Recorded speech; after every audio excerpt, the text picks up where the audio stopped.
Welcome everyone. I'm your host Jazzy929. I'm going to give you my review of Lovecraft Country, titled Strange Things. After making a devil bargain with William, we see that Ruby steps into the charming shoes of a white woman. A betrayal by Montrose unleashes Tick's rage, leaving Leti deeply disturbed and sending Montrose into the comforting arms of his secret lover. Welcome to the TV and Movie Review Show, bringing you a review on the latest TV shows and movies. So let's jump into it. Hope you enjoy the show.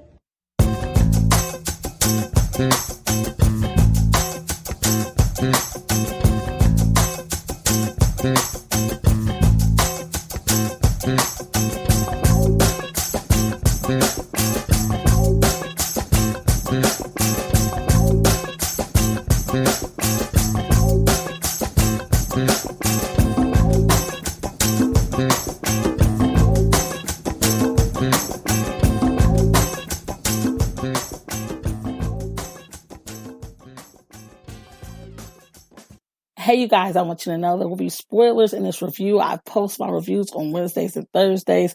You can find me on Facebook, Instagram, and YouTube. You can find my podcast on all streaming platforms. Okay, now let's jump into it. This week, they cut it up on this episode. I loved every bit of it. I give it 5 stars. The opening chorus was beautiful of this episode. We see that Ruby here as a butterfly comes out fully bloomed. The transformation of the butterfly was very important in this episode. Ruby finds that even being layered in different skin and living a different life, deep inside you cannot change who you truly are. We see this when she takes a layer of white skin off. She finds out hearing her boss call Tamara, the N-word still affects her as it did before. Hilary Davenport is the new person Ruby transfers into. William has given her a spell, exchange for a favor. She finds herself confused in her new body. We see her on the south side of Chicago trying to explain to people that she was actually Ruby. In one scene, we had a young man trying to help her as the cops show up and harass him. They accuse him of harassing a white woman. We are viewing the Emmett Till story all over again, y'all. Ruby explains that the boy did nothing. We find her back at William's house, and we see her transfer for the first time back into Ruby. During this time, we hear on the TV of the 5 stages that she will be going through in this episode. After William tells her that she is free to do as she wishes, she travels around town in Hilary's skin, enjoying the white luxury life. She becomes a manager of the department store that we see her previously in the last episode. She thinks that she fits right in.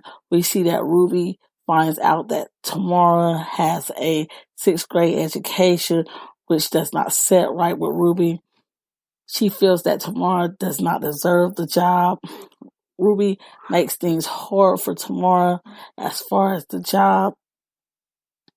She later shares some acknowledging words with her. She states that because she is black, she is looked down upon by the white people, and she must do her best at her job and show them that she is actually better than them at the job. Ruby finds out that the white people are more jacked up than she originally thought. We see the way that the white people actually look at the black people as animals, and they feel like the only time that they're good to be around is to party with. She overhears her boss calling Tamara a N-word in the alley. He is actually trying to rape her, which triggers Ruby to run game with him and rape him with a 6-inch stiletto. She really jacked dude up in this episode when Cardi B is playing in the background. This was brought on after Christina actually told her to let her life restrictions go and release her inner hell, and that's just what she did. We have to keep our eyes on Lancaster, y'all. He seems to be up to no good, and we will be seeing what he's up to later on. Looks like Hiram has been playing with his body too. We see his body has dying parts on it. He has a darker torso that does not match the rest of his body. And what the heck is going on with this man in this closet? His name is Zidon. If I'm not mistaken, he has no tongue and he has stolen some loot. That's what the Lancaster crew has said, and they want to know some information about him, or some information that he has. I will tell you about that more later on.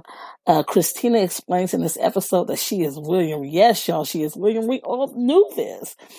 We see that she says that Hiram and her came up with a spell that transfers or transforms her into William.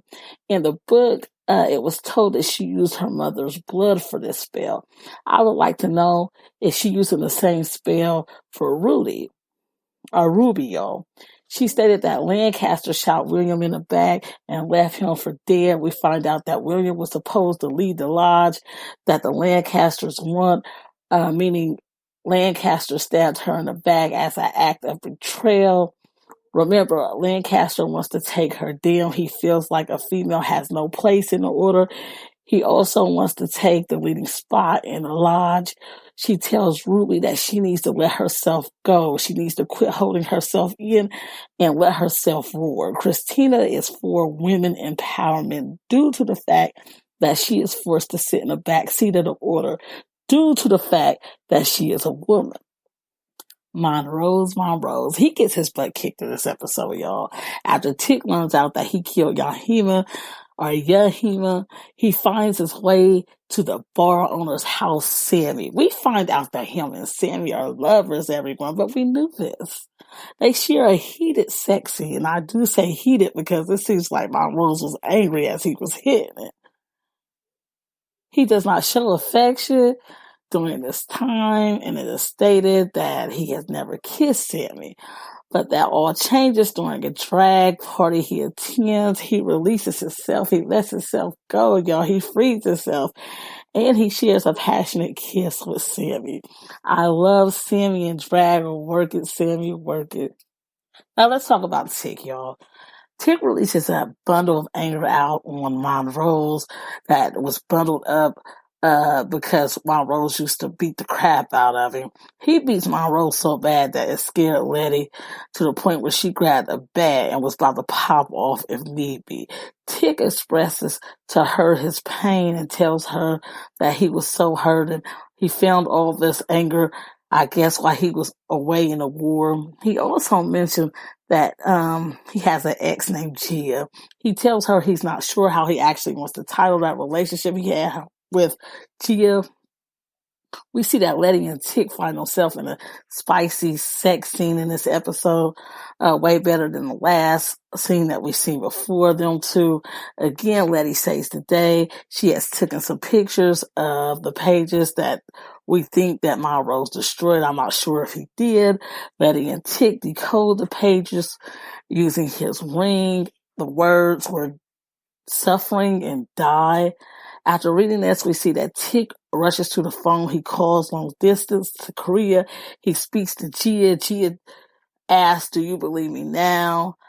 I want to know how much this phone call actually cost in the 50s to call all the way to Korea.